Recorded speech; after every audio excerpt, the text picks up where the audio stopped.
கர்த்தருக்கு சோத்திரம். இன்றைய வேத வசனம் என்னாகமம் 23ஆம் அதிகாரம் 23ஆம் வசனம்.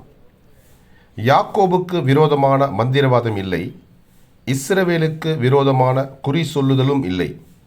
தேவன் என்னென்ன செய்தார் என்று கொஞ்ச காலத்திலே யாக்கோபையும் இஸ்ரவேலையும் குறித்து சொல்லப்படும். ஆமேன். என்னாகமம் 23ஆம் அதிகாரம் 23ஆம் வசனம். யாக்கோபுக்கு விரோதமான மந்திரவாதம் இல்லை, இஸ்ரவேலுக்கு விரோதமான குறி சொல்லுதலும் இல்லை.